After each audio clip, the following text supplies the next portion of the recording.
Hello बच्चों, KTG in one shot. आज के लेक्चर में हम बच्चों देखेंगे kinetic theory of gases in one shot. Complete video देखने वाले हैं। लर्निंग पर्पस से जो बच्चे देखते हैं, ध्यान देते हैं, उसके लिए ये बेहद खास वीडियोज होने वाला है।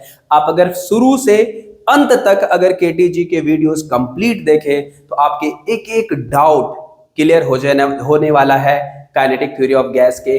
और इसमें वो सारी चीजें भी हैं जो थर्मोडायनेमिक्स से रिलेटेड है, जैसे CP, CV, gamma, degree of freedoms. ये सारे कॉन्सेप्ट आपको बहुत इंटरेस्टिंग तरीके से कंप्लीट होने वाला है। अगर आप शुरू से अंत तक अगर इस वीडियो को देखते हैं, आपका केटीजी बिल्कुल कंप्लीट होने वाला है और सारे के सारे डाउट क्लियर होने वाले हैं। So without wasting time, let's come on the topic. सबसे पहले देखेंगे बच्चों क्या, गैस लॉ। ठीक है, क्या देखेंगे, गैस लॉ। गैस लॉ में पहला लॉ क्या है, लिखेंगे बॉयल्स लॉ। Boyle's law. इसके देखो, अब ये सारी चीजें हैं तो टॉपिक छोटी छोटी बातें, लेकिन इसके ग्राफ्स ये कैसे डिपेंड करता है, क्या होता है, इन सभी से आइडियल गैस इक्वेशन का फॉर्मेशन होता है। फिर आइडियल गैस इक्वेशन पूरे केटीजी और थर्मोडायनेमिक्स में धूम मचाता रहता है। ये बात क्लियर है। तो आइडियल बॉयल्स लॉ क्या कहता है, लिखेंगे it states that for given mass of gas,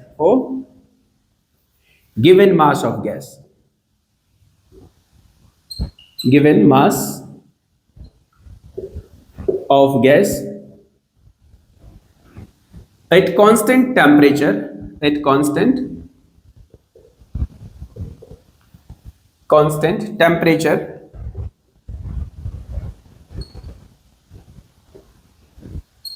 the volume या the pressure of the gas is directly proportional, no, directly, inversely proportional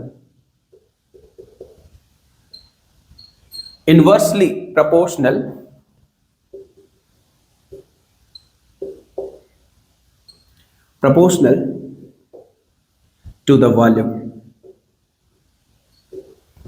okay, तो यहां पे कहा क्या, गिवन मास के लिए, ये गिवन मास के लिए वैलिड है। अगर मास गिवन है, कांस्टेंट है, तो प्रेशर जो होगा वो डायरेक्ट इनवर्सली प्रोपोर्शनल होगा वॉल्यूम का एट कांस्टेंट टेम्परेचर। तो क्या लिखा एट टी बराबर कांस्टेंट। क्या कह दिया, P is inversely proportional to V। अगर P बच्चों इनवर्सली प्रोपोर्शनल टू V आया तो क्या लिखेंगे बताओ, PV बराबर क्या लिख देंगे, कांस्टेंट।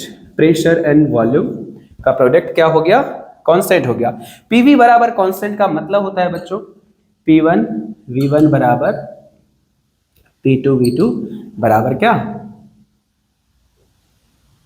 कांस्टेंट। इस बेसिस पे, इस इक्वेशंस पे भी हम क्वेश्चन सॉल्व कर सकते हैं। जैसे अगर हमें दिया है इनिशियल प्रेशर और वॉल्यूम दिया है और फाइनल प्रेशर दिया है तो फाइनल वॉल्यूम फाइंड कर सकते हैं, और फाइनल वॉल्यूम दिया है तो फाइनल प्रेशर यहां से फाइंड कर सकते हैं। इस बेसिस पे बच्चों हम यहां पे ये भी देख सकते हैं, PV बराबर अगर कांस्टेंट है, अगर PV बराबर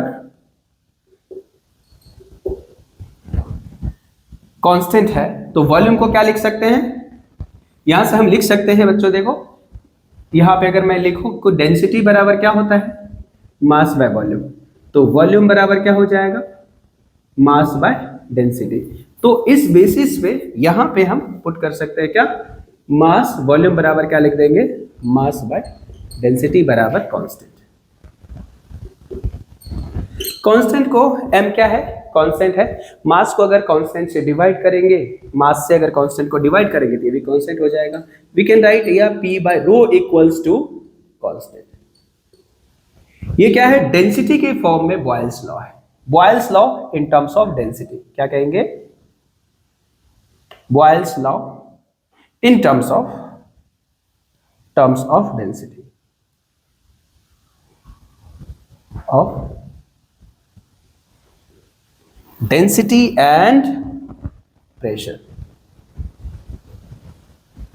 देखिए बॉयल्स लॉ यहां पे देखेंगे डेंसिटी और प्रेशर के टर्म्स में। तो बच्चों यहां पे देखिए ये है आपका क्या, प्रेशर, और ये ग्राफ यहां से हम देखेंगे वॉल्यूम। तो प्रेशर और वॉल्यूम ये रेक्टेंगुलर हाइपरबोलिक ग्राफ होने वाला है, P is inversely proportional to volume. यहां तक देखिए बॉयल्स लॉ का कोई दिक्कत क्या, ग्राफ देखिए प्रेशर यहां पे देखेंगे अगर वॉल्यूम 0 है तो प्रेशर हो जाएगा इंफिनिटी, अगर हम प्रेशर 0 कर देंगे तो वॉल्यूम हो जाएगा इंफिनिटी।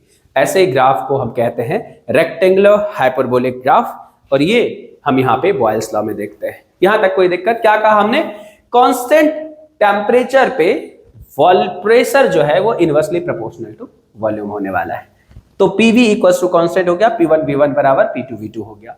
कोई दिक्कत यहां तक। हम ग्राफ देखेंगे और थोड़ा बच्चे यहाँ पे, ठीक है, ग्राफ को थोड़ी स्टडी और करने वाले हैं, तो इसको एक बार नोट डाउन कर सकते हैं आप। पूरा जैसे आप क्लास में लेक्चर स्टडी करते हैं तो मैं वैसे ही पढ़ाने वाला हूँ पूरे KTG यहाँ पे।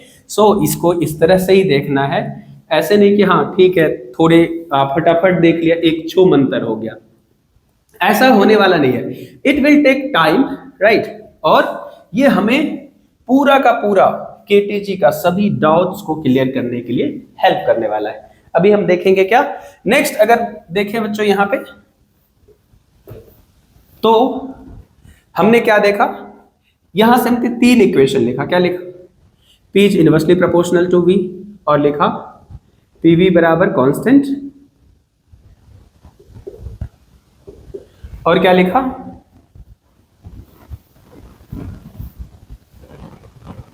P बाय रो बराबर कांस्टेंट। तो बॉयल्स लॉ का अलग अलग ग्राफ हम यहां से ड्रॉ कर सकते हैं। क्या होगा अलग अलग ग्राफ, थोड़ा भीग गया है बोर्ड तो ये क्लियर नहीं हो रहा है, थोड़ा सा देखेंगे। तो PV ग्राफ ये हो गया, हम यहां पे देखेंगे PV वर्सेस P। तो ये ग्राफ ऐसा ही होने वाला है, स्ट्रेट लाइन। PV बदलता है क्या, कहेंगे नहीं बदलेगा। सर कैसे नहीं बदलेगा, प्रेशर बदल रहा है देखो, लेकिन product of pressure and volume will not going to change. कहेंगे क्यों नहीं चेंज होगा सर, तो प्रेशर और वॉल्यूम इसलिए नहीं चेंज होगा बच्चों क्योंकि प्रेशर अगर 2 गुना हो जाएगा तो वॉल्यूम हाफ हो जाएगा। That 2 and 1/2 will get cancel out each other. यहां से अगर हम देखेंगे और भी देखें अगर, तो प्रेशर वॉल्यूम का प्रोडक्ट वॉल्यूम के साथ भी कांस्टेंट रहने वाला है। कहेंगे वॉल्यूम के साथ भी ये कांस्टेंट रहने वाला है। तो ये कौन सा ग्राफ है, PV बराबर कांस्टेंट का ग्राफ है, वॉल्यूम के साथ भी PV बराबर कांस्टेंट का ग्राफ है। ग्राफ को समझना बहुत ज्यादा जरूरी होता है बच्चों। आप 11 पूरे सभी चीजों को हम अगर क्लियर से देखें तो यहां से एक P बाय रो का ग्राफ बनता है। P बाय रो देखो, ये है P और ये है रो। P बाय रो का वैल्यू किसी के साथ, P के साथ क्या होगा, कहेंगे बिल्कुल कांस्टेंट होगा। क्या कहेंगे, P by rho equals to constant. कहेंगे P बाय रो का ग्राफ प्रेशर बाय डेंसिटी के ग्राफ, डेंसिटी के साथ भी बच्चों कांस्टेंट रहेगा, लिखेंगे P by rho equals to constant. Boyle's law में इतनी चीजें अगर आप ध्यान रखते हैं तो इसके बेसिस पे सारे क्वेश्चन सॉल्व कर सकते हैं। बॉयल्स लॉ में टेम्परेचर कांस्टेंट होता है और इसको आइसोथर्मल प्रोसेस भी कहते हैं। चलिए इसको नोट डाउन कर दीजिए फटाफट, पॉज करके आप लोग लिख सकते हैं, तो इसको नोट डाउन कर दीजिए फटाफट, राइट। तो यहां से हमें ग्राफ का पता चल गया, किस चीज का ग्राफ, कहेंगे बॉयल्स लॉ का रिलेटेड जितने भी ग्राफ्स हैं उस ग्राफ को हमने देख लिया, ठीक। नेक्स्ट देखेंगे क्या, Charles law. Next will be Charles law.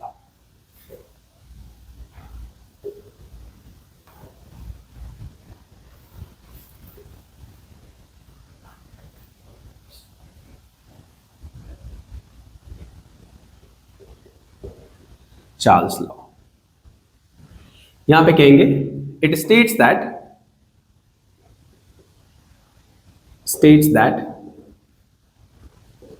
for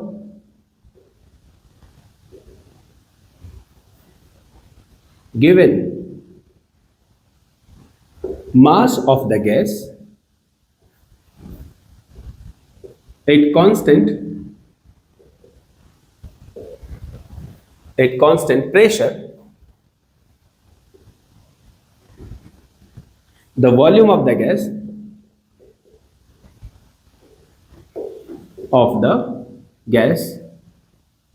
is proportional to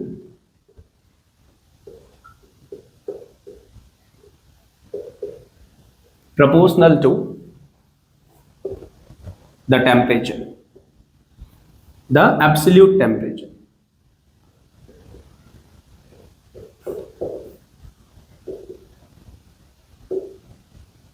क्या कहा हमने? कहा कि अगर if pressure equals to constant, क्या कहा?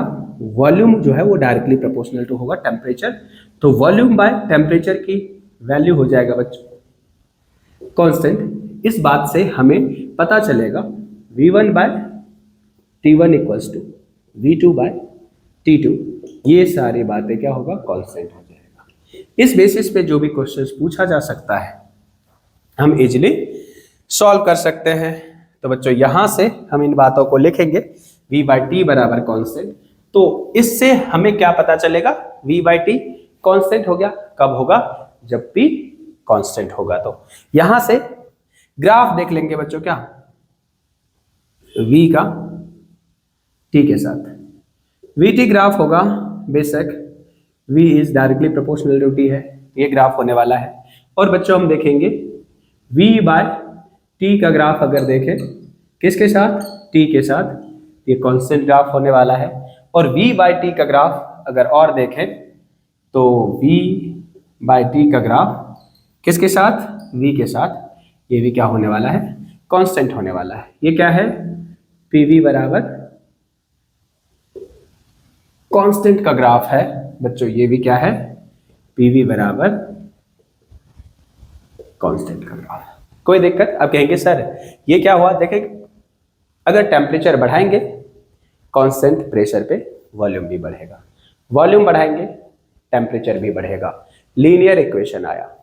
V बाई टी, कहेंगे V बाई टी क्या होगा? कहेंगे V बाई टी कांस्टेंट होगा। टेम्परेचर अकेले बदलेगा लेकिन V by T will not change. कहेंगे सर ऐसा कैसे? अगर टेम्परेचर बच्चों डबल हो जाएगा तो वॉल्यूम भी डबल हो जाएगा। यहां पे अगर प्रेशर डबल हो जाएगा, ये गड़बड़ हो गया, V बाई टी हो, ये V बाई टी बराबर कांस्टेंट है। अगर वॉल्यूम डबल होगा तो temperature also must be double in order to make it constant, V by T equals to constant. This is all about the Charles law. Note down कर दीजिए। कोई दिक्कत? Charles law में अगर मैं बोलता हूं, आप अगर सुने तो क्या होता है चार्ल्स लॉ? कहेंगे अगर mass of the gas is given तो एट कांस्टेंट टेम्परेचर, क्या कहेंगे? At constant pressure volume is directly proportional to temperature, it means V by T equals to constant. V और T का प्रोडक्ट डिवीजन जो होगा वो हमेशा क्या होने वाला है बच्चों? कांस्टेंट होने वाला है। कहेंगे क्यों होगा कांस्टेंट? अगर वॉल्यूम डबल हुआ तो टेम्परेचर भी डबल हो जाएगा, ठीक है। और अगर टेम्परेचर हाफ हुआ तो वॉल्यूम भी हाफ हो जाएगा। सो दैट क्या होना चाहिए? इन सभी का प्रोडक्ट कांस्टेंट हो जाना चाहिए। ओके, डिवीजन कांस्टेंट हो जाना चाहिए। यहां से हम देखेंगे नेक्स्ट क्या? बॉयल्स लॉ था, इसको लिखेंगे गै-लुसाक्स लॉ।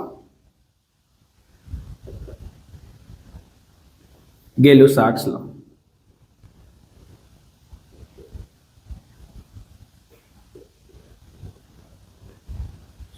इसको कांस्टेंट वॉल्यूम लॉ भी कहते हैं, ठीक है ना। Charles law at constant volume भी कहते हैं। ये भी है for given mass of gas, for given mass of gas at constant volume of the gas gas, the pressure is directly proportional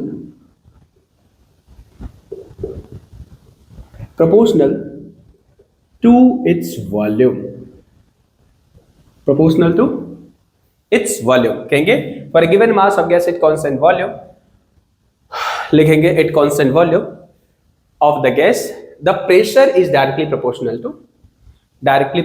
to its temperature, क्योंकि वॉल्यूम तो constant है।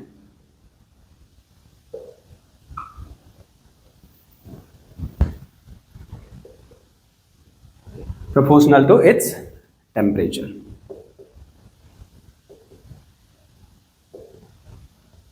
आप लिख सकते हैं क्या, एट बी बराबर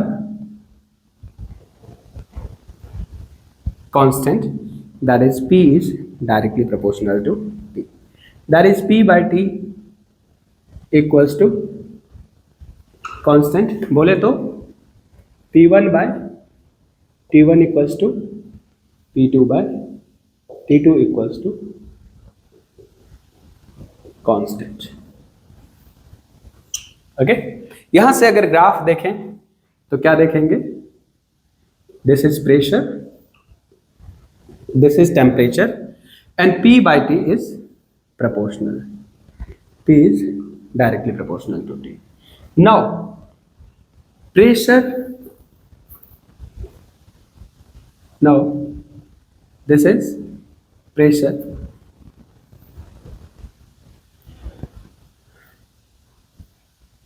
pressure by temperature will be constant with temperature as well as pressure। कौन सा graph, P by T equals to constant। एक और ग्राफ ड्रॉ कर सकते हैं हम यहाँ पे, that will be P by T versus T graph versus P graph. ये बच्चों ये सजेस्ट करता है, क्या सजेस्ट करता है, अगर प्रेशर अकेले तो चेंज हो रहा है, कहेंगे प्रेशर अकेले चेंज होगा तो P by T भी चेंज होगा, प्रेशर चेंज हो रहा है लेकिन प्रेशर अगर डबल हो गया तो टेम्परेचर भी डबल हो जाएगा, तो 2P by 2T। प्रेशर अगर हाफ हो जाएगा टेम्परेचर भी हाफ हो जाएगा, तो P by 2 by T by 2 will always remains constant. लिख दीजिए फटाफट, एक बार देखिए, write down fast up to here everyone. This is क्या, गै-लुसाक्स लॉ, राइट। चलिए इसको नोट डाउन कर देंगे फटाफट, पॉज करके लिख देना है, साथ साथ लिख सकते हैं आप, समझ सकते हैं, जैसे मैं वैसा ही पढ़ा रहा हूं जैसे क्लास में हम लेक्चर को स्टडी करते हैं, ठीक है, सारे बातों को करते हुए। तो यहां से इन चीजों को समझना जरूरी है कि क्या है ये लॉ, ठीक है। चलिए नेक्स्ट देखेंगे क्या, Avogadro law. Next one is Avogadro's law.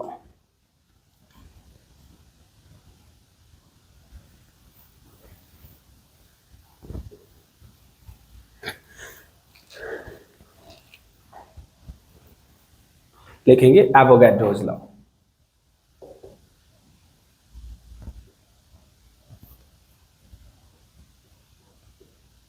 Avogadro's law.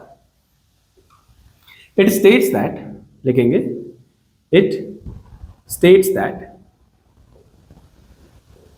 Avogadro's law क्या कहता है, Avogadro's law कहता है अगर कांस्टेंट टेम्परेचर हो तो एंड प्रेशर हो तो given volume of the equal volume of all the gas contain equal number of molecules. It states that if temperature या at constant temperature and pressure, constant temperature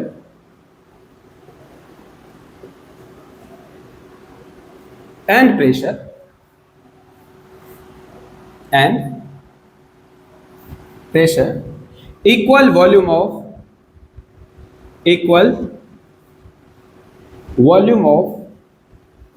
all the gas contains equal number of molecules, contains equal number of molecules.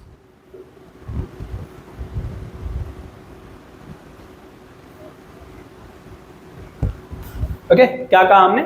It states that it constant temperature and pressure, अगर temperature और pressure किसी भी gas का constant हो, equal volume of all the gas contain equal number of molecules, चाहे hydrogen हो, helium हो, lithium हो, नियॉन हो, कार्बन हो, ऑक्सीजन हो, मतलब जो गैस है equal volume of all the gas contains equal number of molecules.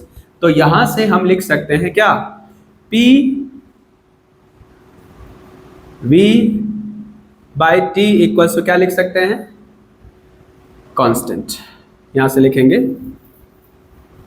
If P V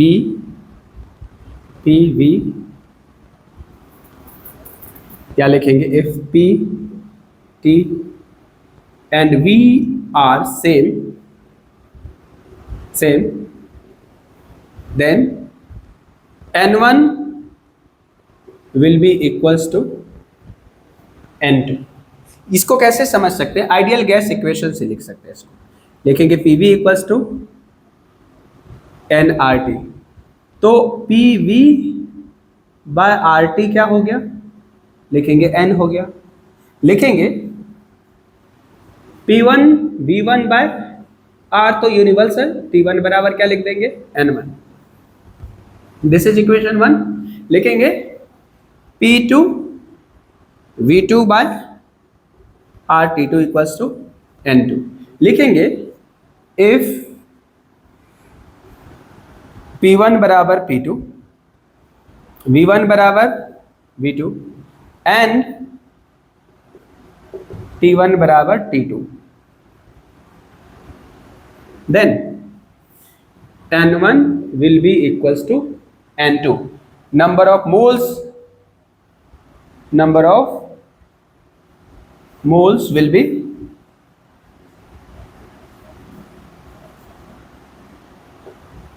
equal, hence number of molecules also equal, hence the number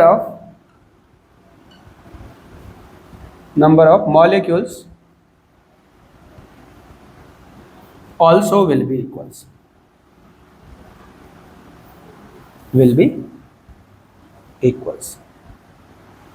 इसका मतलब N1 बराबर क्या?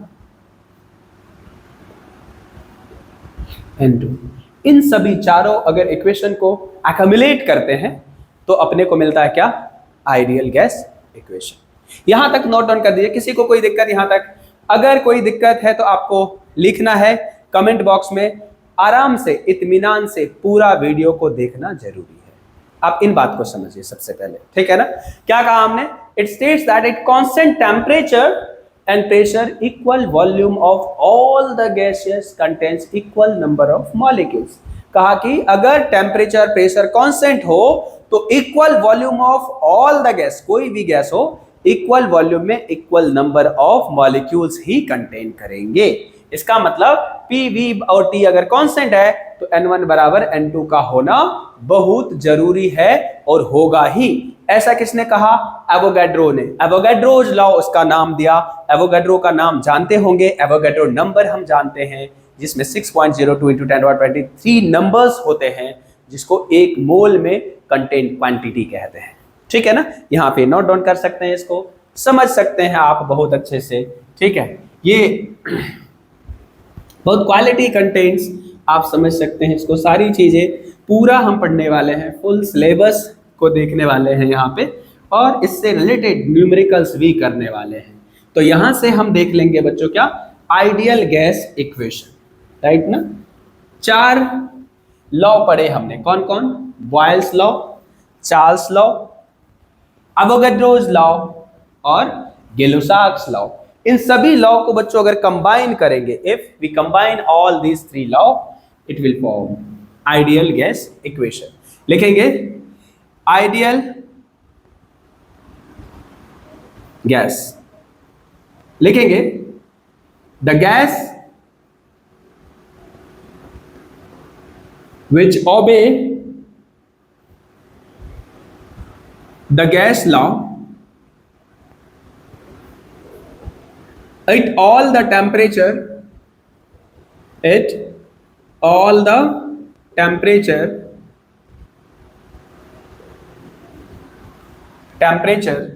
and pressure is called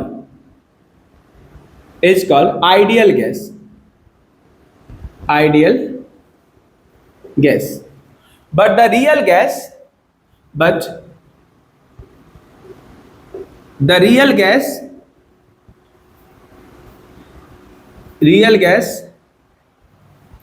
only obey the gas law at high temperature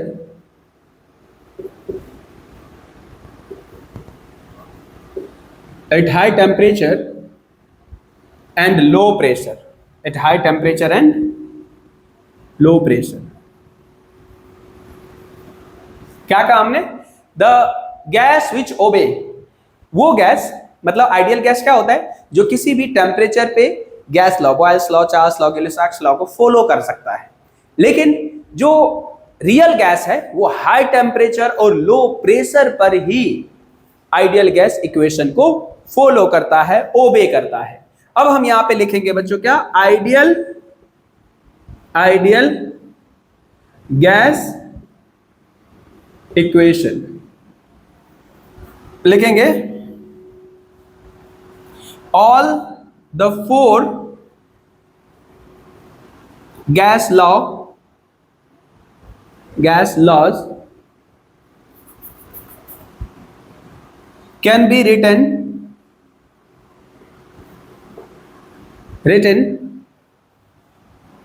combinedly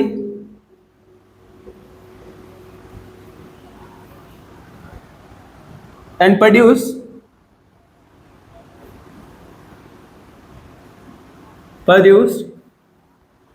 an equation which is called ideal gas equation. Ideal gas equation. क्या कहा? All the four law of gas, सारे चार जो gas law थे, कौन कौन? Boyle's law, Charles law, Gay Lussac law और Avogadro law. इन चारों गैस लॉ को अगर हम कंबाइन करके एक इक्वेशन बनाएं तो इक्वेशन बनेगा बच्चों क्या? PV equals to nRT and that will be equals to क्या कहेंगे इसको? Ideal gas equation. So which is this is PV equals to nRT, this is ideal gas equation. Ideal gas equation. कोई दिक्कत? यहां से देख सकते हो इसमें सारे लॉज यहां पे वेरीफाई हो जाएंगे। इसको हम कंबाइनली लिख सकते हैं, सभी गैस लॉ को कंबाइनली लिखेंगे तो कहेंगे ideal gas equation. Ideal gas जो है वो actually nothing is ideal, ideality doesn't exist, it only can be defined. तो आइडियल गैस जो है वो क्या होता है? वो गैस है जो ऑल सभी टेम्परेचर और प्रेशर पे गैस लॉ को ओबे करता है। यहां से हम देख सकते हैं, और हमने कहा कि सभी चार गैस लॉ को अगर हम एक साथ लिख दें तो आइडियल गैस इक्वेशन बनाता है। यहां से देख सकते हो PV इक्वल्स टू क्या लिखेंगे? nRT, और ये कौन सा इक्वेशन है? कहेंगे आइडियल गैस इक्वेशन है। ये कौन सा इक्वेशन है? ये आइडियल गैस इक्वेशन। तो यहां से अगर लिखेंगे, यहां से लिख देंगे स्पेशल केस, लिख देंगे स्पेशल केस की बात कर देंगे। तो फर्स्ट देखो, इफ T बराबर कांस्टेंट, एनआर तो कांस्टेंट ही है, P inversely proportional to V, क्या हो जाएगा ये हो जाएगा बच्चों बॉयल्स लॉ। सेकेंड क्या हो जाएगा, इफ P बराबर कांस्टेंट, अगर P की वैल्यू कांस्टेंट लिख दोगे तो ये कौन सा लॉ हो जाएगा बताओ, लिखेंगे V is directly proportional to T, ये कौन सा लॉ है, चार्ल्स लॉ। और यहां से अगर लिखेंगे थर्ड केस, थर्ड पॉइंट लिख देंगे, लिखेंगे इफ P बराबर कांस्टेंट, P नहीं V बराबर कांस्टेंट, P तो ये कांस्टेंट लिखा, अगर V कांस्टेंट है बच्चों तो यहां से देखो V कांस्टेंट है और NR भी कांस्टेंट है, तो यहां से हम इसको लिख सकते हैं ना, क्या लिख सकते हैं, P बराबर NR/V जो क्या है कांस्टेंट इनटू T, तो P is directly proportional to T, ये क्या हो जाएगा, इसको लिखेंगे क्या, गैलो-साक्स लॉ, गैलो-साक्स लॉ। ओके, और यहां से अगर फोर्थ लॉ की बात करें, लिखेंगे फोर्थ अगर लिखेंगे, फोर्थ लॉ यहां से देखो, अगर हम लिखेंगे if P V and T are same for any gas, then number of moles, number of molecules also will be same, also will be same। कोई दिक्कत यहां तक एक बार नोट डाउन कर दीजिए सभी, कोई दिक्कत है तो बताना है, also will be same, correct. यहां तक ये हो गया बच्चों क्या, इक्वेशंस, ये सारी चीजें इजी हैं, मसाला लेकिन यही है आइडियल गैस या काइनेटिक थ्योरी ऑफ गैस का, ये चीजें जरूरी है, बहुत जरूरी है। अब हम अगर आपको जितनी बातें पढ़ाया वो सारी बातें इस पे लिखा हुआ है, इतना में ही देख लो। आइडियल गैस इक्वेशन है PV इक्वल्स टू nRT, ये ध्यान रखना है। कहेंगे टेम्परेचर कांस्टेंट है, P inversely proportional to volume है, और इसको कह देंगे बॉयल्स लॉ, आइसोथर्मल प्रोसेस। अगर कहेंगे प्रेशर कांस्टेंट है, कहेंगे volume directly proportional to temperature, इसको कह देंगे चार्ल्स लॉ और आइसोबारिक प्रोसेस। अगर कहेंगे वॉल्यूम अगर कांस्टेंट है तो कह देंगे pressure directly proportional to temperature, बच्चों इसको कह देंगे गैलो-साक्स लॉ, और ये हो जाएगा आइसोकोरिक प्रोसेस इन थर्मोडायनामिक्स। कहा कि P, V और T कहेंगे किसी भी दो गैस का अगर टेम्परेचर, प्रेशर और वॉल्यूम सभी बराबर हो तो equal volume of all the gas contain equal number of molecules, ये अपने को मिलेगा यहां से PV/RT बराबर N से। तो ये सारे गैस इक्वेशन हो गया बच्चों यहां पे, अगर आप आराम से इसको देखेंगे, इतना ही हमने अब तक स्टडी किया है।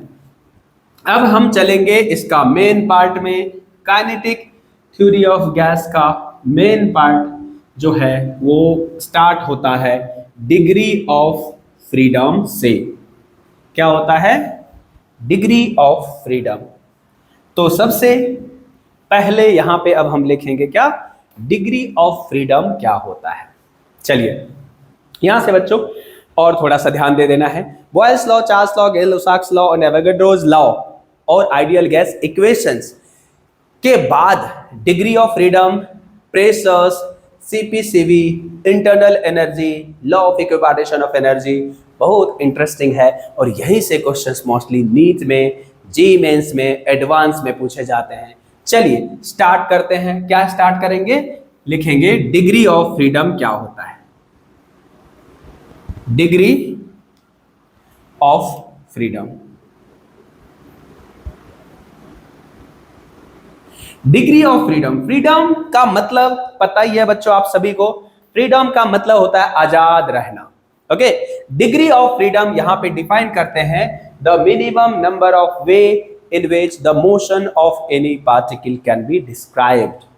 केटीजी में गैस की भाषा में अगर मॉलिक्यूल्स के टर्म्स में अगर समझें तो कहेंगे अगर किसी भी गैस मॉलिक्यूल्स के या गैस में जितने तरह के एनर्जी कंटेन किए जा सकते हैं उतने डिग्री ऑफ फ्रीडम होंगे। थोड़ा और अगर समझें तो कहेंगे ट्रांसलेशनल डिग्री में X Y Z degree of freedom हो सकता है। Object can rotate also, object can vibrate also. Vibration एक सिस्टम करता है, system can be produced by 2 or 3 molecules. So यहां से सबसे पहले डिग्री ऑफ फ्रीडम को हम बच्चों डिफाइन करेंगे, लिखेंगे the minimum number of way, the minimum number of way in which the minimum number of way in which the motion of any object, the motion of any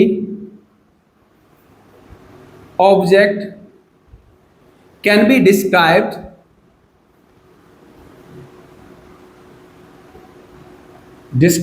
completely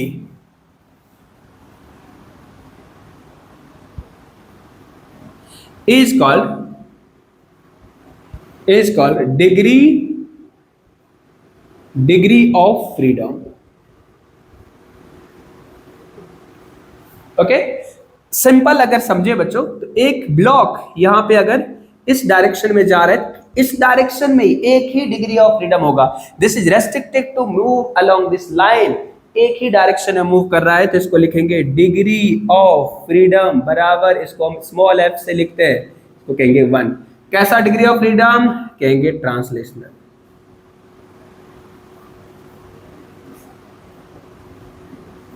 क्योंकि ये translate कर रहा है body.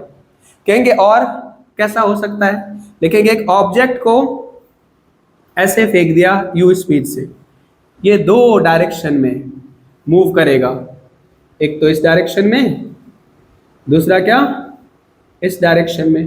तो बच्चों इसका degree of freedom हो गया degree of freedom that is f equals to 2, और दोनों कैसा डिग्री ऑफ फ्रीडम है? ट्रांसलेशनल।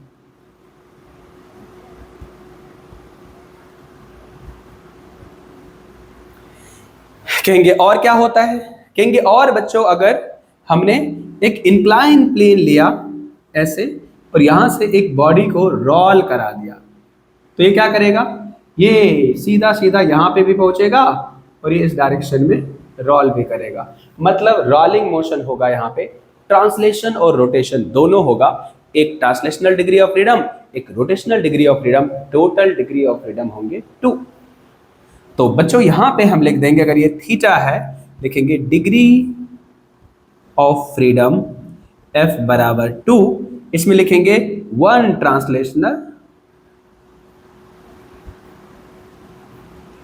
Plus 1 rotational.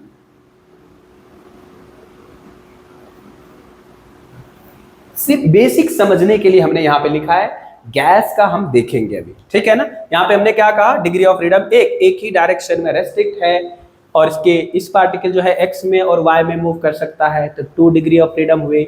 इसमें रोटेशन प्लस ट्रांसलेशन है तो फिर से अगेन 2 डिग्री ऑफ फ्रीडम हुए, लेकिन इसमें type of degree of freedom अलग है, एक रोटेशन है एक ट्रांसलेशन है। इसमें दोनों ट्रांसलेशन है, इसमें एक ट्रांसलेशन है। अगर फैन रोटेट कर रहा है there is a 1 rotational degree of rotational degree of freedom। अगर कोई ऑब्जेक्ट 3 एक्सिस में x y z में भी मूव कर रहा है तो उसको 3 डिग्री ऑफ फ्रीडम होंगे, तीनों ट्रांसलेशनल डिग्री ऑफ फ्रीडम होंगे।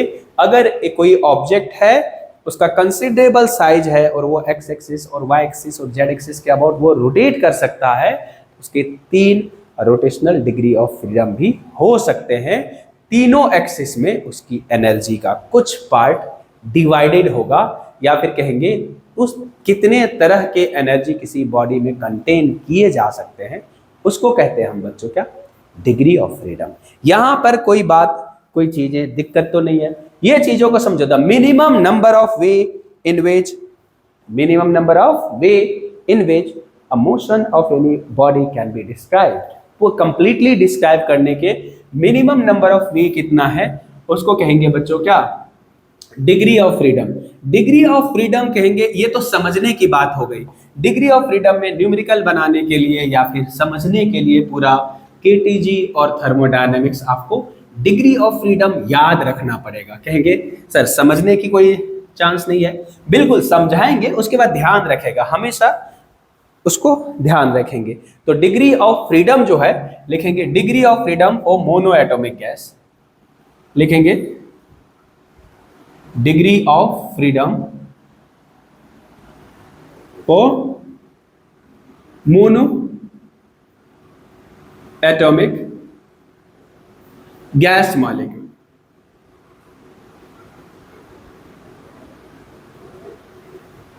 ओके, मोनो एटॉमिक गैस के लिए कहेंगे, लिखेंगे डिग्री ऑफ फ्रीडम क्या होगा। तो बच्चों मोनो एटॉमिक गैस मॉलिक्यूल्स देखो क्या है, लिखेंगे 3 ट्रांसलेशनल डिग्री ऑफ फ्रीडम, लिखेंगे 3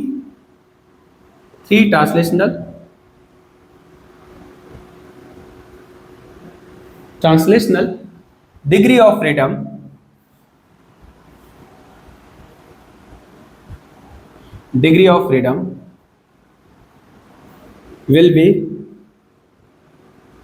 will be there for monoatomic gas,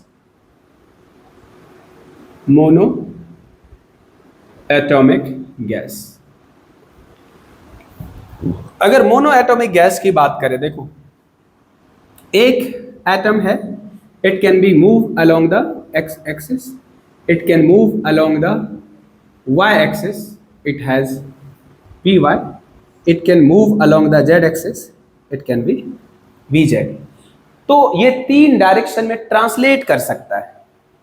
object single है, it can move along the X axis, it can move along the Y axis, it can move along the Z axis. कहेंगे sir rotate नहीं कर सकता है, rotate कर सकता है बच्चों, लेकिन जो हम साइज मानते हैं ना आइडियल गैस का, मॉलिक्यूल्स का साइज, वो नेग्लिजिबल होता है, उसको हम नेग्लेक्ट कर देते हैं। तो उसको वर्चुअली क्या हो, रोटेट करेगा तो आई की वैल्यू क्या हो जाएगा, मोमेंट ऑफ इनर्शिया क्या हो जाएगा, 0। रोटेशनल डिग्री ऑफ फ्रीडम तभी कंसीडर किए जाएंगे जब उसके मोमेंट ऑफ इनर्शिया कंसिडरेबल हो, और kinetic energy half I omega square will be also considerable. अगर आर 0 होगा, आई भी 0 होगा और रोटेशनल काइनेटिक एनर्जी भी 0 होगा। इसलिए बच्चों यहाँ पे डिग्री ऑफ फ्रीडम क्या कहेंगे, डिग्री DOF, मतलब डिग्री ऑफ फ्रीडम को F से रिप्रेजेंट करा और कहा कि 3 translation, 3 translational degree of freedom होंगे इनके। कहेंगे degree of freedom for die atomic gas, next लिखेंगे, यहां पे लिख दिया एक मोनो एटॉमिक का, डाई एटॉमिक का, लिखेंगे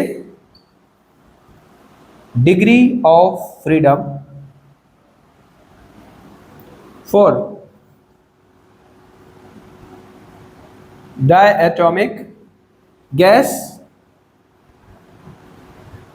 and linear polyatomic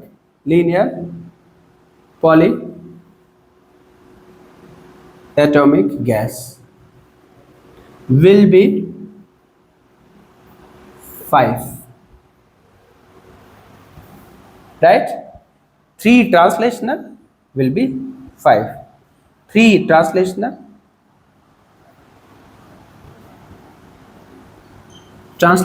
and 2 rotational and 2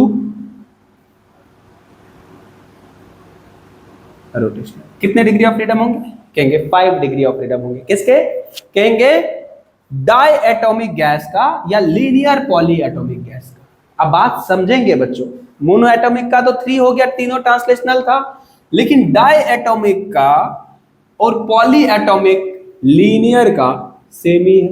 कहेंगे सर पॉली एटॉमिक लीनियर क्यों, पॉली एटॉमिक नॉन लीनियर होगा तो क्या होगा, कहेंगे तब जो है बच्चों अलग हो जाएगा, तब क्या हो जाएगा, चीजें यहां पे बदल जाएगा। अगर ये डाई एटॉमिक नॉन लीनियर हो गया तो यहां से हम सिर्फ डाई एटॉमिक लीनियर के लिए हमने 5 बोला है, तो डाई एटॉमिक लीनियर का हो जाएगा कितना, 5। चलिए थोड़ा इंक डालते हैं इसमें।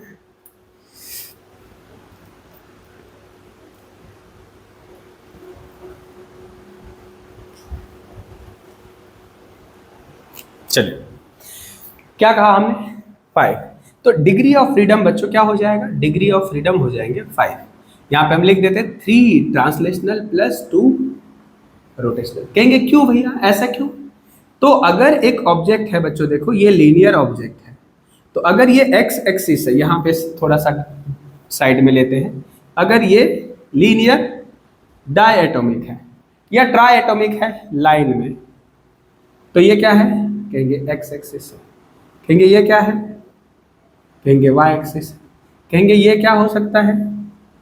इसको मान लेंगे जेड एक्सिस। जेड एक्सिस ये रोटेट इसके अबाउट कर सकता है, ओमेगा एक्स। ये रोटेट इसके अबाउट कर सकता है, ओमेगा वाई। ये रोटेट इसके अबाउट कर सकता है, ओमेगा जेड। ये एक्स एक्सिस में एज अ होल मूव कर सकता है, एक्स एक्सिस में, वाई एक्सिस में एंड जेड एक्सिस में। तो ट्रांसलेशनल डिग्री ऑफ फ्रीडम 3 तो पक्का है, ओके। लेकिन अगर रोटेट करेगा तो देखो ये मोनो एटॉमिक के तरह ही बिहेव करेगा। तो इसको हम क्या मान लेंगे? इसका आई की वैल्यू आई एक्स क्या मान लेंगे? 0 मान लेंगे। तो दिस इज नॉट कंसिडरेबल।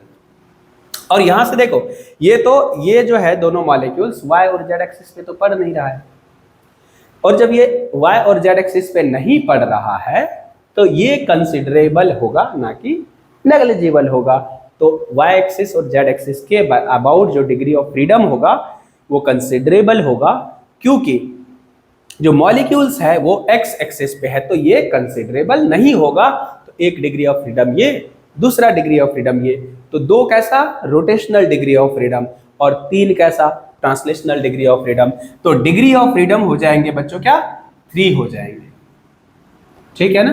2 हो जाएंगे at room temperature. At room temperature लिखेंगे F equals to 7 degree of freedom, 3 translational plus 2 rotational plus 2 vibrational लिखेंगे at high temperature. High temperature. अब कहेंगे सर वाइब्रेशनल क्या होता है? तो वाइब्रेशन को अगर बच्चों थोड़ा सा समझो तो वाइब्रेशन होता है अगर आपने एक ब्लॉक को, जैसे आपने एक ब्लॉक को स्प्रिंग से कनेक्ट कर दिया, ठीक है, इसको आपने थोड़ा सा फोर्स लगाया, ऑसिलेट करने लगेगा। ऑसिलेट करने लगा तो कहेंगे सर ऑसिलेट करने लगा तो इसमें 2 डिग्री ऑफ फ्रीडम क्यों हुआ? तो कहेंगे अगर ये एक्सटेंडेड है तो स्प्रिंग में कौन सी एनर्जी? Spring potential energy. उसको जब छोड़ दोगे तो ब्लॉक में कौन सी एनर्जी आएगा? Kinetic energy. कुछ इलोंगेशन भी है स्प्रिंग में और कुछ एनर्जी भी है अगर ब्लॉक में, तो बच्चों उसमें 2 एनर्जी होगा, वाइब्रेशनल काइनेटिक और वाइब्रेशनल पोटेंशियल। तो हायर टेम्परेचर के मॉलिक्यूल्स के वाइब्रेशन के एनर्जी कंसिडरेबल होते हैं, लेकिन मोनो एटॉमिक में वाइब्रेशन पॉसिबल नहीं है, क्योंकि सिंगल मॉलिक्यूल्स जिधर भी जाएगा that will be considered as a translation only. कोई दिक्कत क्या? यहां पे हम क्या कहेंगे? लो टेम्परेचर पे या फिर कहेंगे रूम टेम्परेचर पे डिग्री ऑफ फ्रीडम कितने होते हैं? कहेंगे 5 होते हैं, 3 ट्रांसलेशनल 2 रोटेशनल। कहेंगे हायर टेम्परेचर पे कितने होते हैं? कहेंगे 7 होते हैं, 3 ट्रांसलेशनल 2 रोटेशनल 2 वाइब्रेशनल। अब बात आई कि सर कितना हायर टेम्परेचर, कौन सा टेम्परेचर लिया जाए जब डिग्री ऑफ फ्रीडम वाइब्रेशनल को कंसीडर किया जाए? तो बच्चों जो डिग्री ऑफ फ्रीडम है वाइब्रेशनल, वो जब तक कहा न जाए तब तक मत कंसीडर करो। कहा जाएगा there will be mention at high temperature, there will be mention consider degree of freedom. जहां पे भी रिजिड मॉलिक्यूल कहा जाए वहां पे डिग्री ऑफ फ्रीडम वाइब्रेशनल नहीं लेना है। ये सारी बातें हम अपन क्वेश्चंस में देखेंगे। क्वेश्चंस का ये टॉपिक है, वहां से आपको थोड़ा बेहतर समझ आएगा। तो यहां से हम क्या लिख देंगे? ये क्या है? डायएटॉमिक के डिग्री ऑफ फ्रीडम कितने हो गए? कहेंगे 5 हो गए। नॉर्मली 5 ही होगा बच्चों, हायर टेम्परेचर पे ये 7 होते हैं। यहां पे कहेंगे सर पॉलीएटॉमिक के लिए क्या क्यों कहा आपने? लीनियर अगर पॉलीएटॉमिक है, ट्राइएटॉमिक कुछ भी, तो बच्चों अगर ये पॉलीएटॉमिक लीनियर है तो भी ये डायएटॉमिक के तरह ही बिहेव करेगा। कोई दिक्कत? चलिए, नो दिक्कत। तो यहां से अगर बच्चों हम बात करें तो नेक्स्ट लिख देंगे क्या, डिग्री ऑफ फ्रीडम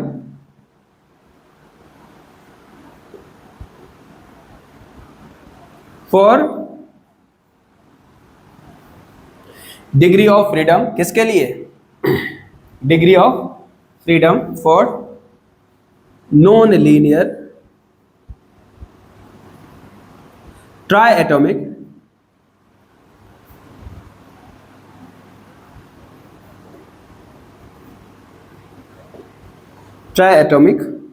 और पॉलीएटॉमिक गैस मॉलिक्यूल।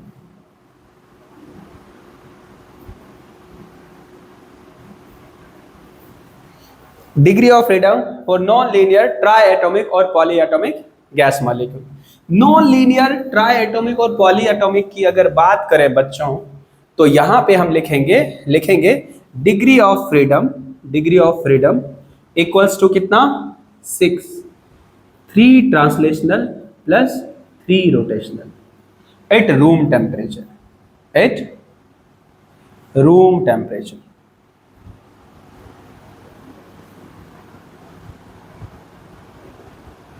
अब बेसिकली 6 ही लेते हैं, हमेशा क्या लेते हैं, 6 ही लेते हैं जब तक कि कहा न जाए, ठीक है।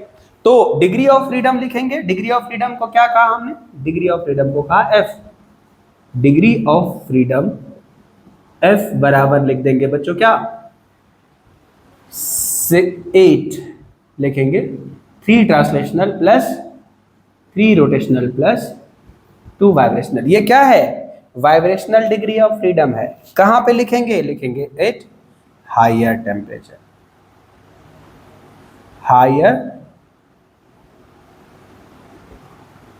टेम्परेचर, तो जब कभी भी डायएटॉमिक या पॉलीएटॉमिक लीनियर नॉन लीनियर हो ना, तो वहां पे 2 vibrational degree of freedom add हो जाते हैं, ये बात ध्यान रखना है, ठीक है। हायर टेम्परेचर पे ही वाइब्रेशनल डिग्री ऑफ फ्रीडम को कंसीडर किए जाते हैं। बात कहेंगे सर यहाँ पे 3 कैसे हो गया, तो अगर यहाँ पे हम देखेंगे, इसको अगर समझेंगे तो देखो ट्राई एटॉमिक या पॉली एटॉमिक मॉलिक्यूल्स ऐसा है, थोड़ा सा और नीचे का ड्रॉ करें तो पॉली एटॉमिक को ट्राई एटॉमिक इस तरह से है, ये हो गया ट्राई एटॉमिक। तो यहां से इसको ले लोगे क्या, इसको कह दोगे एक्स एक्सिस, इसको कह दोगे क्या, this will becomes Y axis, और ये हो जाएगा क्या, एक्स एक्सिस, और ये जो हो जाएगा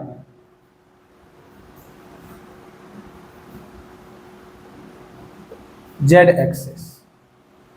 तो ये सभी क्या है, इस तरह से ये रोटेट करेगा ओमेगा वाई से, ये रोटेट करेगा ओमेगा जेड से, ये रोटेट करेगा ओमेगा एक्स से। कहेंगे सर यहां पे आपने तो इसको 0 मान लिया, कॉन्सेप्ट देखो, यहां पे दो ही मॉलिक्यूल्स थे, दोनों एक्स एक्सिस पे, यहां पे 3 मॉलिक्यूल है, 2 एक्स एक्सिस पे है लेकिन एक एक्स एक्सिस पे नहीं है। Non linear molecules can not be on any one axis, किसी भी एक एक्सिस पे ये नहीं हो सकता है, तो इसके कारण तो नेग्लिजिबल कहेंगे, इसके कारण नेग्लेक्ट नहीं कर सकते। सो एक्स एक्सिस का भी degree of rotational degree of freedom we need to take into the account. तो एक रोटेशनल, 2 रोटेशनल, 3 रोटेशनल, और X axis, Y axis, Z axis can be the translational. So 3 translational plus 3 rotational degree of freedom will be there. 3 rotational degree of freedom और 3 translational degree of freedom यहाँ पे होंगे, कहाँ पे, try atomic non linear में। कहेंगे higher temperature, यही main होता है, हायर टेम्परेचर पे अगर कहा जाए, कंसिडर करने के लिए कहा जाए, तो वहां पे हम ले लेंगे कितने डिग्री ऑफ फ्रीडम, कहेंगे 2 vibrational degree of freedom will be added. Note down कर दीजिए सभी फटाफट यहाँ पे। अगर आप इसको ध्यान से देख रहे हैं तो बिल्कुल आपको मजा आ रहा होगा, समझ पा रहे होंगे आप सभी चीजों को। चलिए, तो यहां से बच्चों हम आपको एक बार फिर से सिंपल भाषा में समझाने की कोशिश कर रहे हैं, एक जगह हम लिख देने की कोशिश कर रहे हैं। अब तक जो हमने पढ़ा वो देखो मात्र क्या पढ़ा है, हमने इसको लिखा अलग से, समझा अलग से। अगर डिग्री ऑफ फ्रीडम की बात करें तो डिग्री ऑफ फ्रीडम कितने हैं? 3। कैसे हैं? ट्रांसलेशनल। डिग्री ऑफ कितने हैं? फ्रीडम कितने हैं? 5। कौन कौन? 3 translational plus 2 rotational. Degree of freedom कितने हैं? लिखेंगे 6। कौन कौन? 3 ट्रांसलेशनल प्लस 3 रोटेशनल। राइट ना? ये किसके लिए है? For mono atomic. Mono atomic. For die atomic. For tri atomic. Atomic non linear. Tri atomic non linear molecules के लिए ये होता है। यहां तक किसी को कोई दिक्कत मेरे हिसाब से नहीं होनी चाहिए, कोई परेशानी यहां तक। तो ये डिग्री ऑफ फ्रीडम हमें 3, 5 और 6 we need to remember for mono atomic, di atomic, tri atomic, non linear. ठीक है, यहां से ये बातें हमें दिया रहेगा। ये डिग्री ऑफ फ्रीडम हमें energy, internal energy, CPCB, gamma, ये सभी चीजों को फाइंड करने के लिए हेल्प करने वाला है। हेल्प नहीं, यूं कह लो कि बहुत ज्यादा हेल्प करने वाला है। इसकी बहुत ज्यादा अपने को जरूरत पड़ने वाली है पूरी थर्मोडायनेमिक्स में और पूरा केटीजी में। अभी केटीजी का मेन और भी चीजें बाकी है, internal energy, CP CV, specific heat ratio, ये सारी चीजें हम पढ़ने वाले हैं जो कि बहुत इंटरेस्टिंग और बहुत इंपॉर्टेंट होने वाला है। चलिए अब आ जाते हैं किस चीज़ों पे? नेक्स्ट अगर बात करें तो नेक्स्ट टॉपिक अपना है क्या? लिखेंगे internal energy. Internal energy,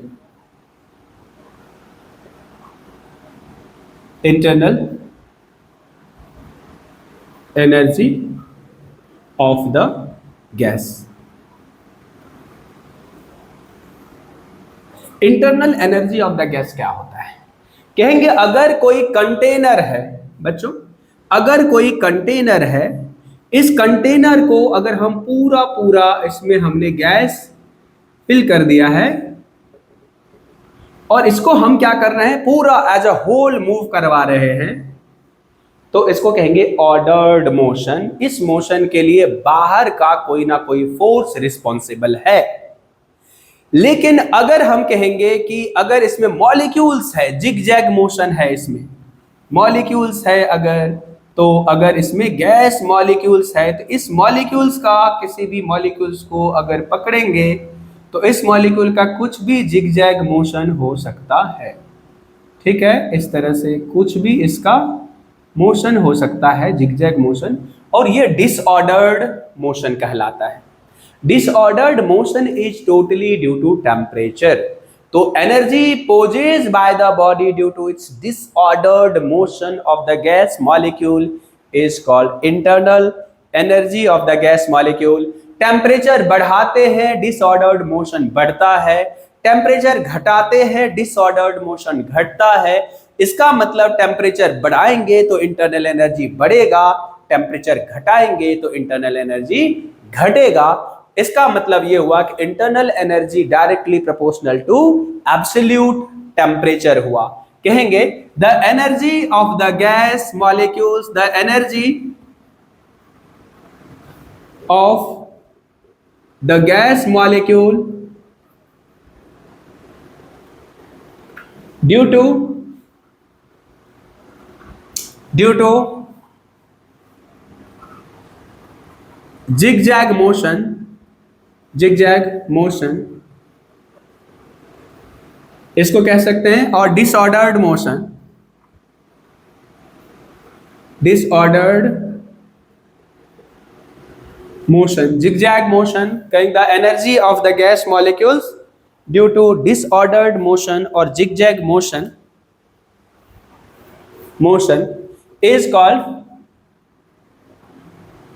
is called internal energy. is called internal energy of gas, right ना। ऑर्डर्ड मोशन के कारण जो एनर्जी लिखेंगे, डिसऑर्डर्ड मोशन लिखेंगे, दिस एनर्जी इज, लिखेंगे the disordered motion, the disordered motion, motion is directly related, disordered motion is directly related to the absolute temperature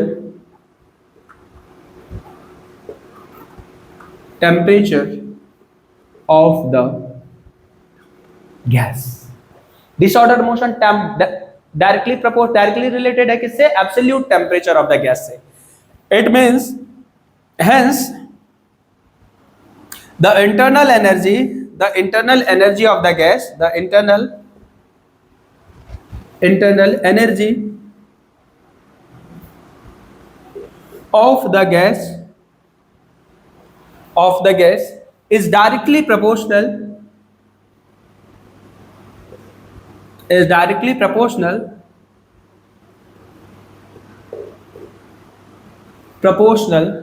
to the absolute temperature of the gas. Temperature of the gas. क्या कहा हमने? The disordered motion is directly related to the absolute temperature. इसका मतलब जो internal energy है बच्चों वो directly proportional होगा एब्सोल्यूट टेम्परेचर, बोले तो टेम्परेचर इन केल्विन के प्रोपोर्शनल होने वाला है. यहां से कोई दिक्कत? एक बार और एक्सप्लेन करो. क्या जिगजैग मोशन बच्चों टेम्परेचर के रिलेटेड है. टेम्परेचर बढ़ाओगे जिगजैग मोशन बढ़ेगा, जिगजैग मोशन बढ़ेगा इंटरनल एनर्जी बढ़ेगा. इसका मतलब जब आप टेम्परेचर बढ़ाएंगे तो इंटरनल एनर्जी में इंक्रीजमेंट होगी, और इंटरनल एनर्जी अगर बढ़ रहा है तो हम कहेंगे internal energy is directly proportional to the absolute temperature. क्या कहेंगे? Internal energy is directly proportional to the absolute temperature. यहां पे हमने वही चीजों को लिखा है, उसी बातों को लिखा है. क्या कहा हमने? जो इंटरनल एनर्जी है वो रैंडम मोशन के कारण, डिसऑर्डर्ड मोशन के कारण, जिगजैग मोशन के कारण होता है, और जिगजैग मोशन डायरेक्टली रिलेटेड होता है एब्सोल्यूट टेम्परेचर के. तो एब्सोल्यूट टेम्परेचर पर जो है वो डायरेक्टली प्रोपोर्शनल हो जाएगा. इंटरनल एनर्जी की अगर बात करें तो कहेंगे इंटरनल एनर्जी जो है वो डायरेक्टली प्रोपोर्शनल हो जाता है किसके? एब्सोल्यूट टेम्परेचर के, राइट. लिखेंगे इंटरनल एनर्जी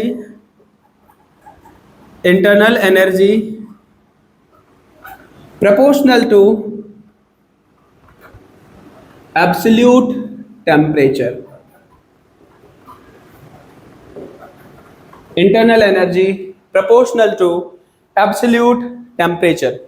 यहां पे लॉ नाउ इसके बाद देखेंगे कि कितना एनर्जी होता है. पूरी एनर्जी प्रोपोर्शनल तो है, वैल्यू कैसे फाइंड करेंगे एनर्जी का? इन बातों के लिए law of equipartition of energy देखेंगे. लिखेंगे law of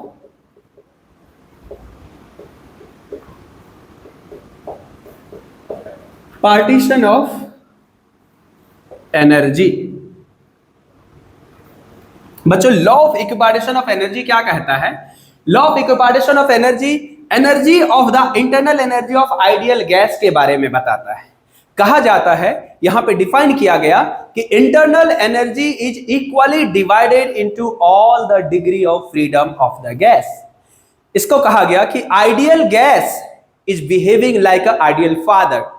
ideal gas is behaving like a ideal father. इसका मतलब आइडियल फादर वो होते हैं जो अपनी टोटल प्रॉपर्टी सभी बच्चों में, बेटा हो बेटी हो जो भी हो, सभी बच्चों में अगर छोटा बेटा हो, बड़ा बेटा हो, या छोटी बेटी हो, बड़ी बेटी हो, सभी को अगर बराबर भागों में अपनी टोटल प्रॉपर्टी बांट के दिया है उन्होंने, तो उसको बच्चों हम कहते हैं आइडियल पिता, आइडियल फादर. तो कहा कि जो आइडियल गैस है that's behave like a ideal father. कहेंगे ठीक है सर, बच्चों में बांट रहा है, वहां पे प्रॉपर्टी है पापा की. आइडियल गैस के पास क्या है? क्योंकि आइडियल गैस के पास है इसकी इंटरनल एनर्जी। और इनके बच्चे कौन हैं? तो कहेंगे degree of freedom. Degree of freedom चाहे रोटेशनल हो, ट्रांसलेशनल हो, वाइब्रेशनल हो, law of equipartition of energy कहता है total internal energy of the ideal gas equally divided into all the degree of freedoms, hence ideal gas behaves like a ideal father. Let's start. Right लिखते हैं, लिखेंगे it states that the internal energy, the total internal energy, total internal energy of the ideal gas is equally divided into all its degree of freedom, into all its degree of freedom, into all its degree of freedom. It states that total internal energy of the gas and ideal gas is equally divided into all its degree of freedom. किसी भी degree of freedom को equal energy मिलेगा and the energy of 1 mole of gas, 1 mole of gas in 1 degree of freedom, in any 1 degree of freedom,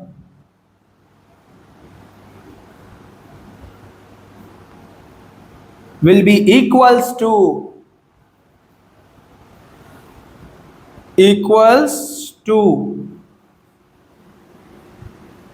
1 degree of freedom। कहेंगे 1 mole of gas in any 1 degree of freedom is equals to half RT। कहा कि जो total internal energy है किसी भी ideal gas के सभी degree of freedom में इक्वली डिवाइड किया जाएगा, और 1 मोल गैस का 1 डिग्री ऑफ फ्रीडम में जो इंटरनल एनर्जी है उसका वैल्यू होगा हाफ RT के बराबर। क्यों? मजा आया क्या? मजा आ गया होगा अगर आपने ध्यान दिया होगा इन सभी चीजों पे, तो मजा आ गया होगा। ठीक है, तो यहां से क्या पता चला बच्चों कि यहां से पता चला 1 मोल गैस का इंटरनल एनर्जी। लिखेंगे internal energy of 1 mole of gas in 1 degree of freedom. लिखेंगे इंटरनल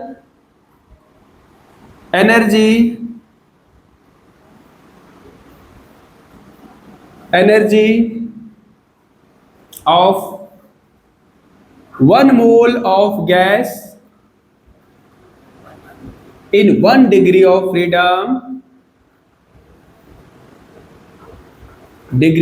freedom, equals to क्या? Half RT। क्या हो गया? Half RT। दिख रहा है यहां तक? दिख रहा है, वेरी गुड। लिखेंगे internal energy of 1 mole of gas in F degree of freedom। तो 1 डिग्री ऑफ फ्रीडम में हाफ RT, तो F डिग्री ऑफ फ्रीडम में क्या लिखेंगे बच्चों? Total degree of freedom into half RT। तो इस चीज को हम क्या लिख सकते हैं बच्चों की बताओ? F/2 RT। ये क्या हुआ बताओ? What is this? Internal energy of 1 mole gas का total internal energy F/2 RT है। अब जरूरी नहीं है कि इंटरनल एनर्जी सिर्फ 1 मोल ऑफ गैस का फाइंड करने के लिए कहा जाए। ऐसा जरूरी है क्या? कहेंगे बिल्कुल नहीं सर। मॉलिक्यूल्स या मोल्स जो है गैस में कितना भी हो सकता है। बात समझ आ रही क्या? तो कितना भी अगर हो सकता है, 1 मोल्स हो सकता है, 2 मोल्स हो सकता है, मोनोएटॉमिक, डायएटॉमिक, ट्राइएटॉमिक हो सकता है। तो अगर मोनोएटॉमिक, डायएटॉमिक, ट्राइएटॉमिक हुआ तो कहेंगे इंटरनल, लिखेंगे टोटल इंटरनल एनर्जी, लिखेंगे internal total internal energy, total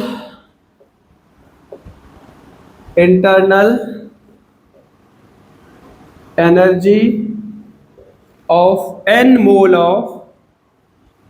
of gas in f degree of freedom, degree of freedom, freedom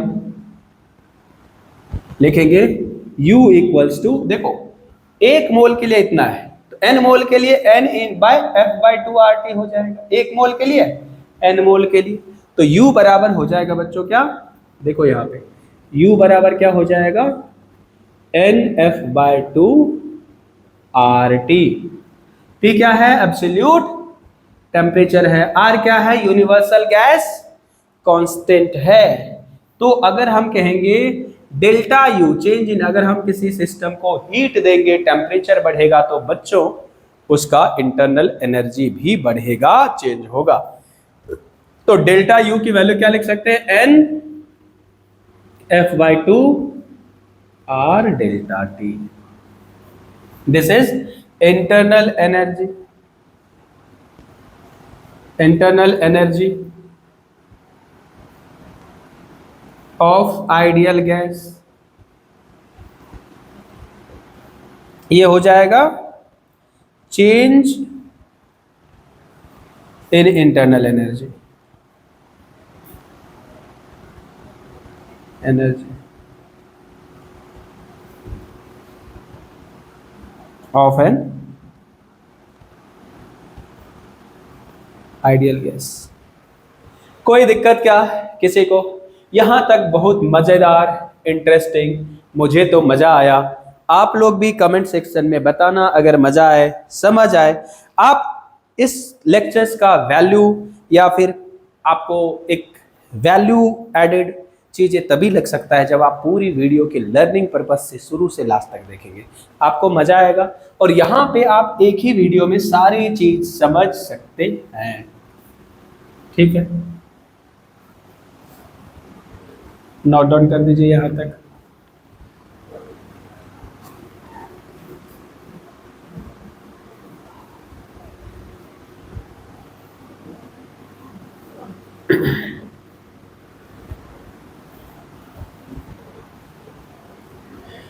यहां से बच्चों अब हम देखने वाले हैं क्या, और कुछ चीजें देखेंगे।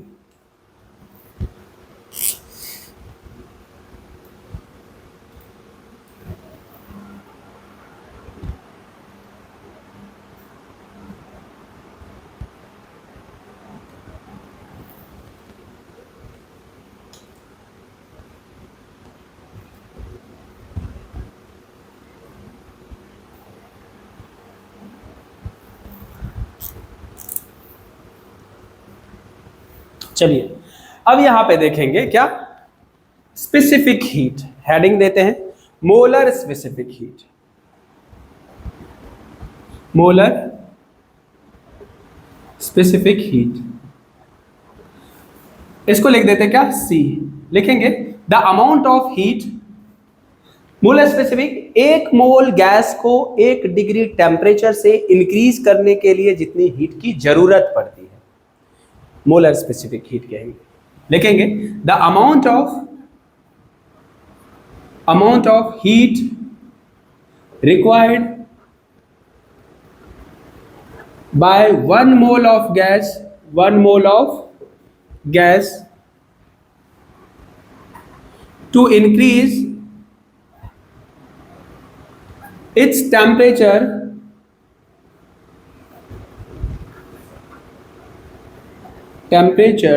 by 1 degree Celsius is called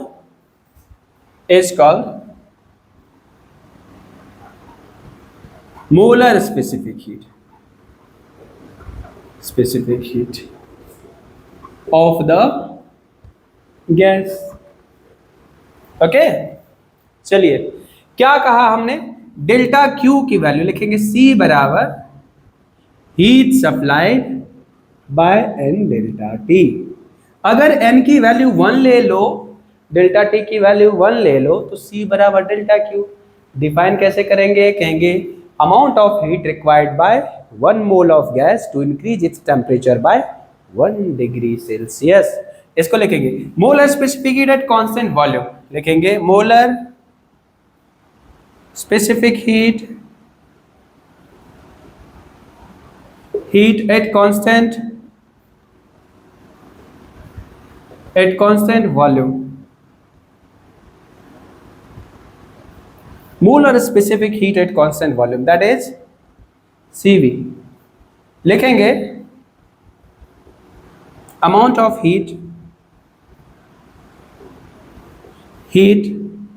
required by 1 mole of gas, 1 mole of gas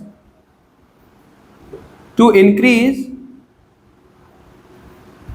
its temperature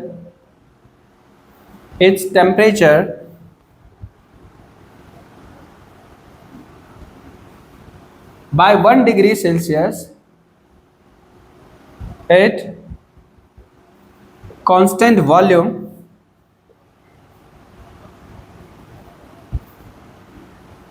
is called molar specific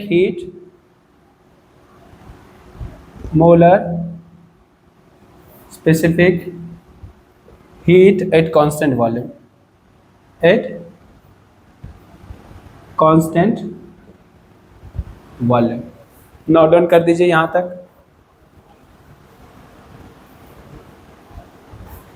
यहां से हम इसको डिफाइन कर दिया। यहां से इसी चीज को बच्चों मोलर स्पेसिफिक हीट जो है ना, कहेंगे सर आपने ऊपर डिफाइन कर ही दिया, फिर नीचे क्यों डिफाइन किया, तो कहेंगे 1 ग्राम यानी 1 मोल गैस को 1 डिग्री टेम्परेचर से बढ़ाने के लिए जितनी हीट की जरूरत पड़ेगी उसको कहेंगे मोलर स्पेसिफिक हीट। अब कहेंगे मोलर स्पेसिफिक हीट अलग अलग प्रोसेस में अलग अलग हो सकता है। कौन से सिचुएशन में आप हीट दे रहे हैं, उस हीट में 1 डिग्री टेम्परेचर, उस केस में 1 डिग्री टेम्परेचर बढ़ाने के लिए हीट की कितनी जरूरत पड़ सकती है, that can be different in different process. Okay, तो हमने ये molar specific heat at constant volume है, सिंपल कांस्टेंट वॉल्यूम पे कितनी हीट चाहिए, कहेंगे किस बात के लिए, 1 मोल गैस को 1 डिग्री टेम्परेचर से बढ़ाने के लिए। कहेंगे देख लेते हैं क्या होगा, तो इसको लिख देंगे बच्चों क्या, CV, लिखेंगे delta QV by N delta T, heat supplied at constant volume पर यूनिट मोल पर unit change in temperature is called specific heat at constant volume. यहां से बच्चों लिखेंगे डेल्टा QV बराबर NCV डेल्टा T, या डेल्टा Q बराबर हम कहीं से भी क्या लिख सकते हैं, क्या लिख सकते हैं, डेल्टा Q की वैल्यू NC डेल्टा T, यहां से NCV डेल्टा T हो गया। लिखेंगे हीट गिवन, लिखेंगे heat given to the gas at constant volume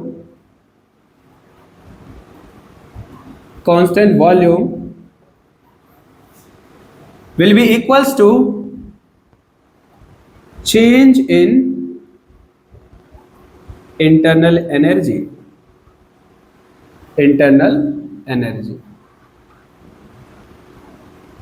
ये बात समझ आई क्या। यहां से बच्चों हमें CV की वैल्यू डिग्री ऑफ फ्रीडम के टर्म्स में मिलता हुआ नजर आ रहा है। हमने क्या कहा, कांस्टेंट वॉल्यूम में जितना हीट देंगे, वॉल्यूम कांस्टेंट है तो वर्क डन 0 होगा, जो भी हीट देंगे किसी भी आइडियल गैस को बच्चों, वो टोटल हीट जो है टेम्परेचर बढ़ाने के लिए काम आ जाएगा, टोटल हीट इंटरनल एनर्जी में कन्वर्ट हो जाएगा। तो हमने कहा कि heat given at constant volume is equals to the change in internal energy. तो डेल्टा QV बराबर डेल्टा U, यही बात है।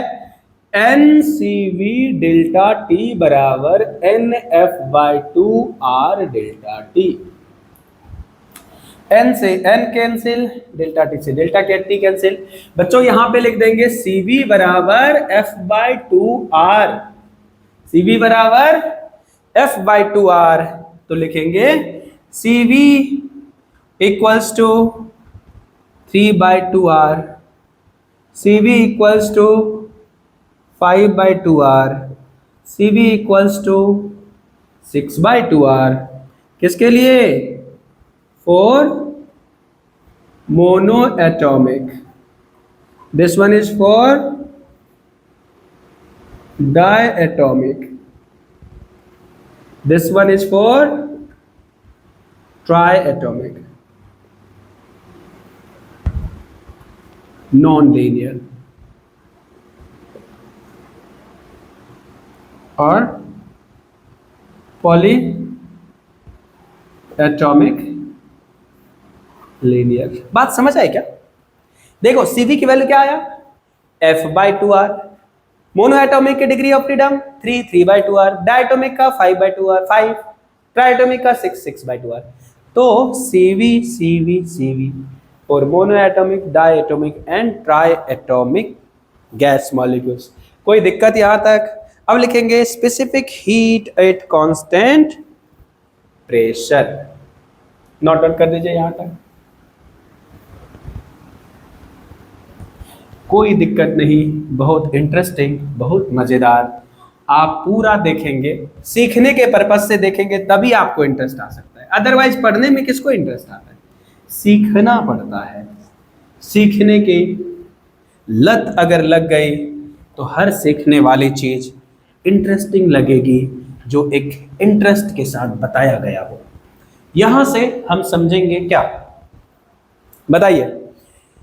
अब बात करेंगे यहां पे दूसरी चीज है क्या? Specific heat at constant pressure. Pressure अगर कांस्टेंट है तो वॉल्यूम चेंज होगा, वॉल्यूम चेंज होगा तो वर्क डन होगा। अगर आप किसी सिस्टम को हीट सप्लाई कर रहे हैं तो उसमें से कुछ एनर्जी वर्क में कन्वर्ट होगा, कुछ एनर्जी इंटरनल एनर्जी में कन्वर्ट होगा। तो लिखेंगे बच्चों क्या? Molar specific heat, molar specific heat at constant pressure, molar specific heat at constant pressure हमने देखा। तो लिखेंगे द अमाउंट ऑफ हीट, इसको Cp लिख देते हैं। क्या लिखेंगे? Cp लिखेंगे the amount of heat, the amount of heat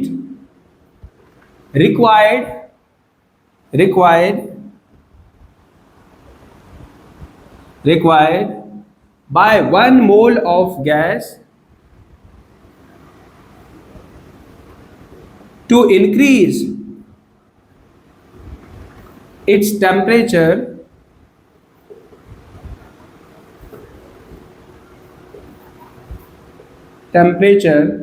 by 1 degree Celsius, by 1 degree Celsius at constant pressure, at constant pressure is called, constant pressure is called molar specific heat, is called molar specific heat at constant pressure, at constant pressure। लिखेंगे Cp बराबर delta QP, मतलब heat supplied at constant pressure divided by N delta T। तो बच्चों यहां से लिखेंगे delta QP बराबर N Cp delta T। Relation between Cp and Cv, यहां से देखेंगे Cp और Cv में रिलेशन क्या होता है, वहां से अपने को पता चलेगा डिग्री ऑफ फ्रीडम के टर्म्स में Cp क्या होता है। यहां तक नोट डाउन कर दीजिए फटाफट। क्या कहा? एक मोल गैस को 1 डिग्री से टेम्परेचर बढ़ाने के लिए जितनी हीट की जरूरत पड़ेगी एट कांस्टेंट प्रेशर, उसको कहेंगे specific heat at constant pressure. Just यहां पे फटाफट नोट डाउन कर दीजिए जल्दी से।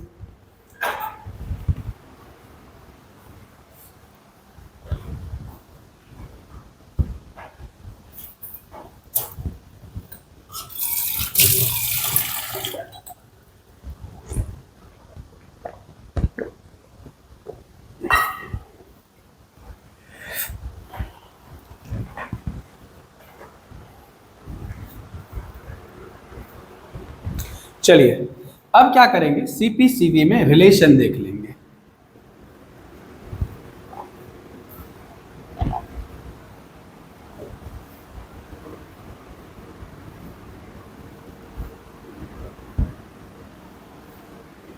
लिखेंगे relation between CP and CV.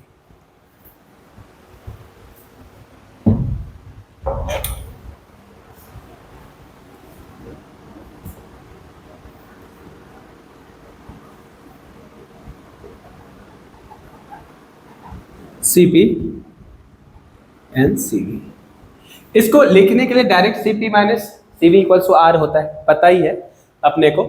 यहां से हम डिराइव कर दे रहे हैं आपको relation between CP and CV. क्या कहा हमने, अगर एक सिलिंड्रिकल सिलेंडर्स है जिसमें क्या है गैस मॉलिक्यूल्स, तो इसके ऊपर की तरफ फोर्स लगेगा क्या, पी, प्रेशर इनटू एरिया। और अगर ये कांस्टेंट प्रेशर पे है तो ये क्या करेगा, प्रेशर कांस्टेंट तभी रह सकता है जब वॉल्यूम बढ़ेगा। तो इसको लिख देंगे क्या, इसको लिख देते हैं डेल्टा एक्स, या इसको लिख देते हैं डेल्टा एक्स। कोई दिक्कत यहां तक? अगर हम इसको हीट सप्लाई कर रहे हैं तो डेल्टा क्यू पी सप्लाई कर रहे हैं, heat at constant pressure supply कर रहे हैं। इसका कुछ पार्ट टेम्परेचर बढ़ाने में यूटिलाइज हो जाएगा, एक्सपेंशन हुआ तो कुछ वर्क भी होगा, तो रिमेनिंग पार्ट वर्क में कन्वर्ट हो जाएगा। तो from first law of thermodynamics लिखेंगे, from first law of thermodynamics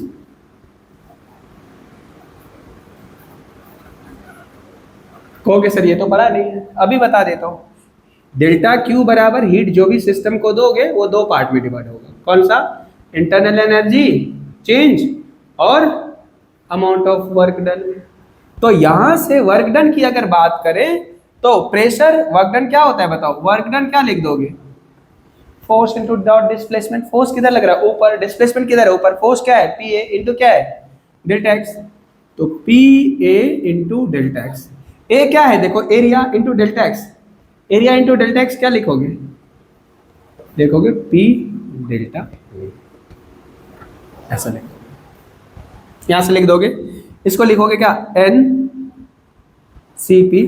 यहां से तुम कांस्टेंट प्रेशर पे जब हीट दे रहे हो तो लिखोगे heat supplied at constant volume pressure, और ये delta U delta Q V के बराबर होता है, प्लस ये जो हो जाएगा वहां से देखो किसके बराबर होगा, पी डेल्टा वी के बराबर होगा। तो डेल्टा क्यू पी को क्या लिखेंगे, N C P delta T, और डेल्टा क्यू वी को क्या लिखेंगे, N C V delta T. P delta V को क्या लिखेंगे, एन आर डेल्टा टी। कहेंगे सर कैसे लिखेंगे, तो पी वी बराबर क्या लिखते हो, एन आर टी। तो पी डेल्टा वी बराबर क्या लिखोगे, एन आर डेल्टा टी लिखोगे क्या, क्योंकि ऐसा P कांस्टेंट है, V को डिफरेंशिएट करो, delta V by delta T, N R delta T। तो P delta V equal to क्या है, N R delta T।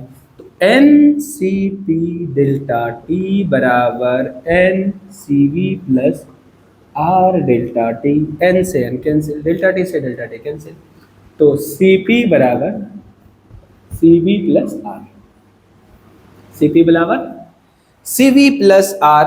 This is the relation between CP and CV. Relation between Cp and Cv। यहां से हम ये चीजें समझ आ गया। यहां से हम इस साइड में देख रहे थे Cp minus Cv equals to R लिख देते हैं, या फिर Cp बराबर Cv प्लस R लिख देते हैं। तो Cp की वैल्यू लिख देंगे बच्चों क्या, F/2 R plus R। Cp की वैल्यू, Cv की वैल्यू क्या आया था, F/2 R आया था। तो Cp की वैल्यू यहां से लिख सकते हैं क्या बच्चों, F/2 प्लस 1 इंटू R। कोई दिक्कत क्या? Cp in terms of degree of freedom. तो Cp की वैल्यू, F की वैल्यू पुट करते जाओगे, Cp मिलता जाएगा। इंटरेस्टिंग, मजा आया क्या? पढ़ोगे, लंबे समय तक पढ़ना, उसको इंटरेस्ट बनाए रखना, यही होता है internal power of the student to learn the things. उसको अगर आप समझेंगे, देखते रहेंगे, इंटरेस्ट लेते रहेंगे, एक दूसरे से रिलेट करते रहेंगे, तभी आप लॉन्ग समय तक पढ़ सकते हैं, नहीं तो आप बोर हो जाएंगे, सो जाएंगे। ठीक है, तो यहां से ये बातें हमें Cp माइनस Cv बराबर R आ गया, इससे Cp की वैल्यू आ गया क्या, देखो Cp, ये हमने रिलेशन डिराइव कर दिया। यहां से बच्चों हम देख सकते हैं क्या, Cp बराबर क्या मिल गया, मिल गया Cp बराबर Cv प्लस R। तो Cp की वैल्यू क्या हो जाएगा, Cv होता है F/2 R प्लस R। तो Cp बराबर हो जाएगा F/2 प्लस 1 इंटू R। यहां से Cp की वैल्यू हो जाएगा कितना, 3/2 plus 1 R for monoatomic, for monoatomic.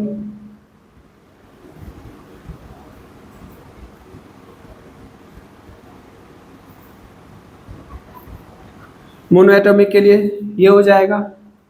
तो Cp बराबर 5/2R।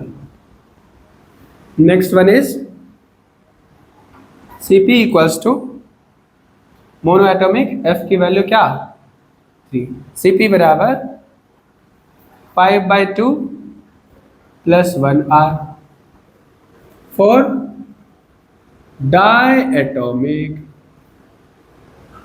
और डायएटॉमिक F की वैल्यू क्या, 5, राइट। तो Cp की वैल्यू क्या हो जाएगा बताओ, 7/5 R, राइट। लिखेंगे नेक्स्ट, ये हो जाएगा 1, इसको लिख देंगे 2, नेक्स्ट लिख देंगे 3, लिखेंगे Cp बराबर 6/2 plus 1R for triatomic non linear, for triatomic और polyatomic, atomic non linear, polyatomic non linear. Cp बराबर हो जाएगा 8/2R, Cp बराबर 4R। कोई परेशानी यहां तक, किसी को कोई दिक्कत? चलिए,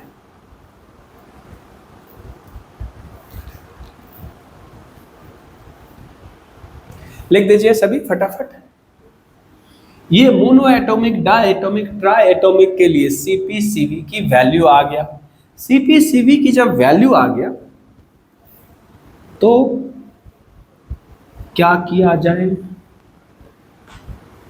कहेंगे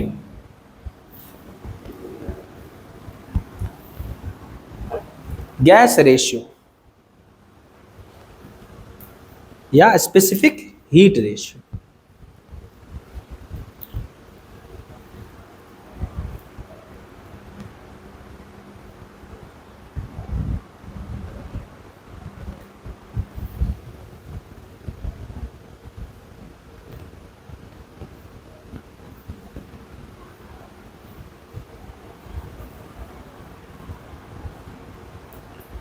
नेक्स्ट देखेंगे specific heat ratio.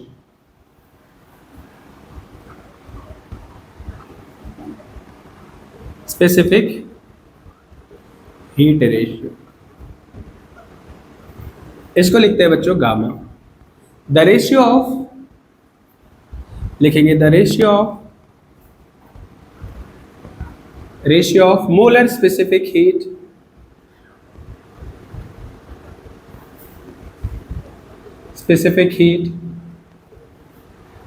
at constant pressure to the molar specific heat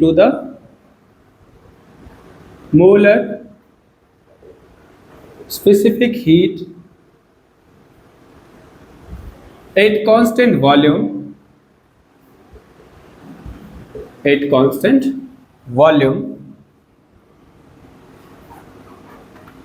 the ratio of molar specific heat at constant pressure to the molar specific heat at constant volume is called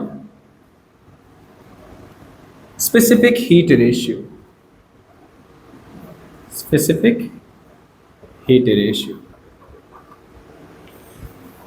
तो gamma की value लिखेंगे बच्चों क्या, Cp by Cv, right. ये तो main equation होगी। तो gamma की वैल्यू लिख देंगे, Cp की वैल्यू क्या था बताओ, F/2 + 1 into R/F/2 into R से R क्या हो गया, कैंसिल। तो गामा का वैल्यू लिखेंगे 1 +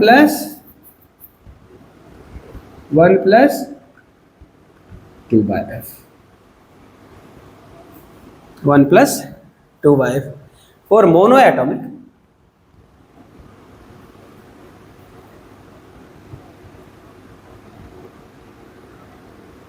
फॉर मोनो एटॉमिक क्या लिखेंगे, डिग्री ऑफ फ्रीडम F = 3।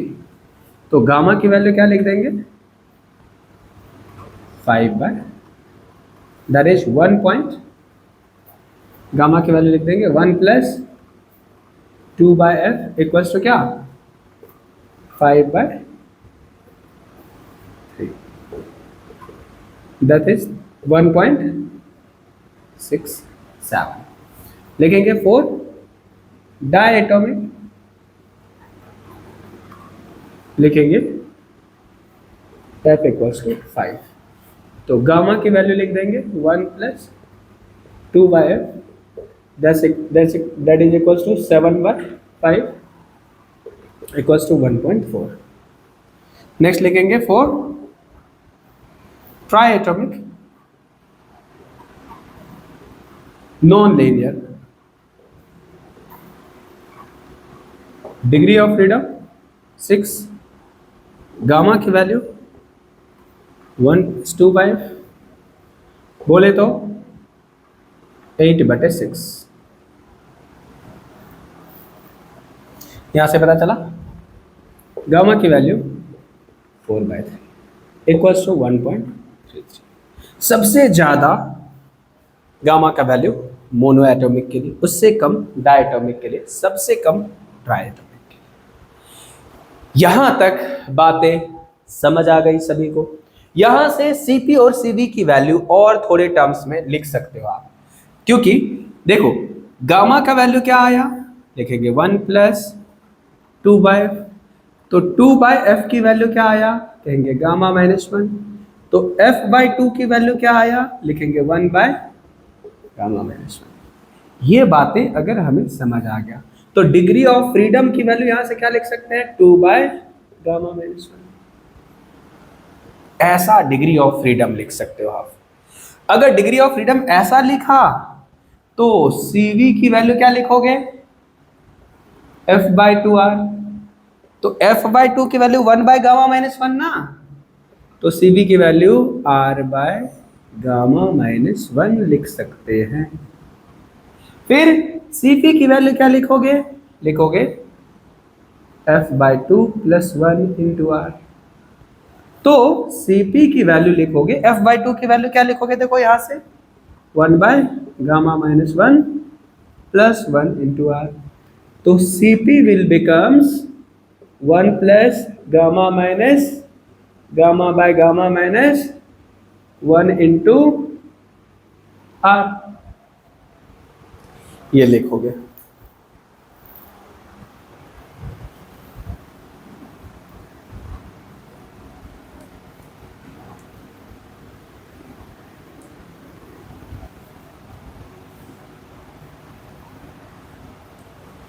तो यहां से जब हम लिखेंगे तो Cp की वैल्यू क्या हो जाएगा, Cp का वैल्यू हो जाएगा, ये 1 माइनस 1 कैंसिल, ये हो जाएगा gamma R by gamma minus 1। कितना मजा आ रहा है, बताओ यहां तक कोई दिक्कत क्या? फटाफट अगर इन चीज को ध्यान दोगे, समझोगे, एक बार पढ़ा होगा रिवीजन के लिए, जेई मेंस के एग्जाम है 22 से स्टार्ट, उन सभी चीजों के लिए अगर फटाफट रिवीजन करना है तो फटाफट इन चीजों को देख के फटाफट इनको क्लियर कर सकते हो। इंटरेस्टिंग वे में दो दो 4 10 क्वेश्चंस एक टॉपिक से कर सकते हो, आपको मजा आ जाएगा पूरा। और इस टॉपिक से जो भी क्वेश्चन पूछा जाएगा वो आराम से आप सॉल्व कर सकते हो, ठीक है।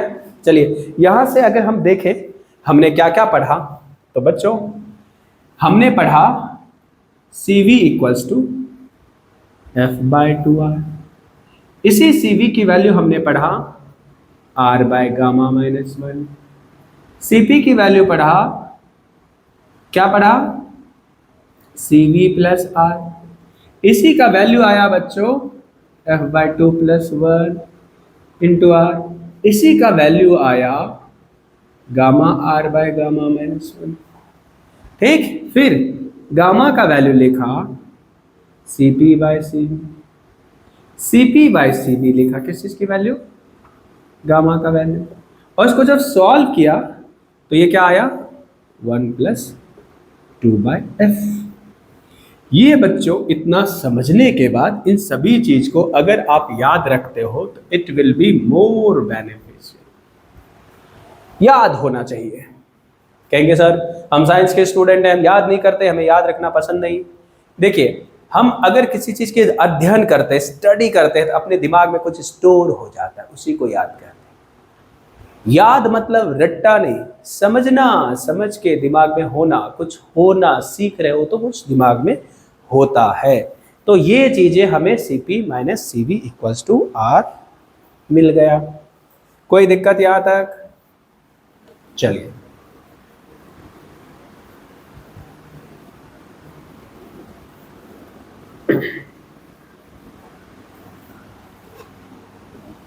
डिटेल वीडियो है ये, पूरा डिटेल सारे कॉन्सेप्ट का, यहाँ से फॉर्मूला आप ध्यान रख सकते हो।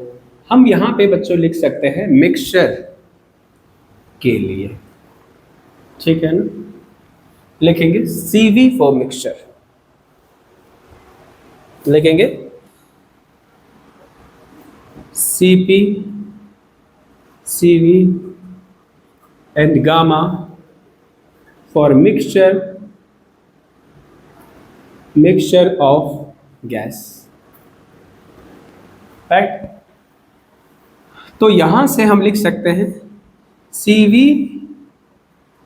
मिक्सचर की वैल्यू लिख सकते हैं। यहां पे अब समझ सकते हो डेल्टा U टोटल जो लिखोगे, डेल्टा U टोटल जो लिखोगे, delta U1 plus delta U2 plus delta U3 plus and so on लिख सकते हो, ठीक है। तो यहां से डेल्टा ये किसके बराबर हो जाएगा, डेल्टा Q टोटल। तो इस तरह से इसको लिख सकते हो N1 plus N2 plus N3 plus so on plus CV delta T। अब इसमें से भी क्या लिखेंगे, N1 CV1 delta T plus N2 CV2 delta T plus N3 CV3 delta T plus so on, ऐसे लिख सकते हैं।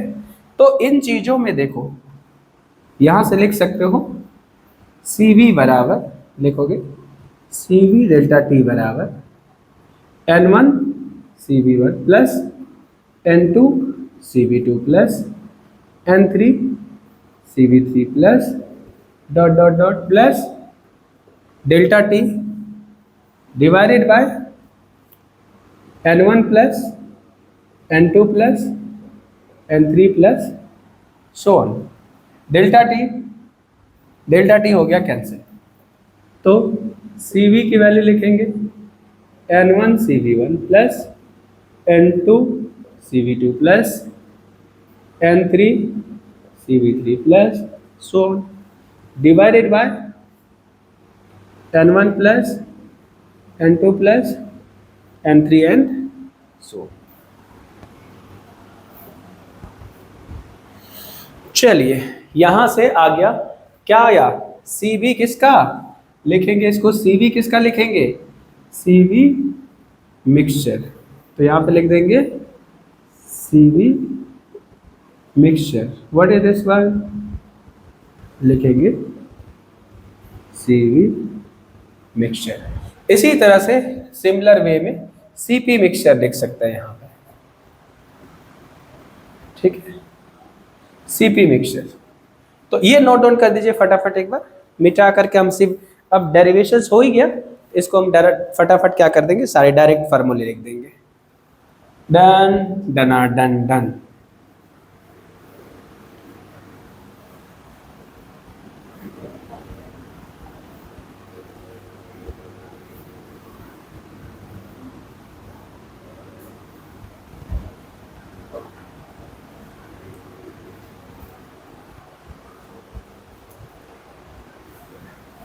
यहां से हम लिखेंगे CV mixture equals to N1 CV1 plus N2 CV2 plus N3 CV3 plus dot dot dot plus N1 plus N2 plus N3 plus so on. ये हो जाएगा CV mixture. CP mixture equals होगा CV मिक्सचर प्लस R, ऐसा भी लिख सकते हो, और लिख सकते हो CP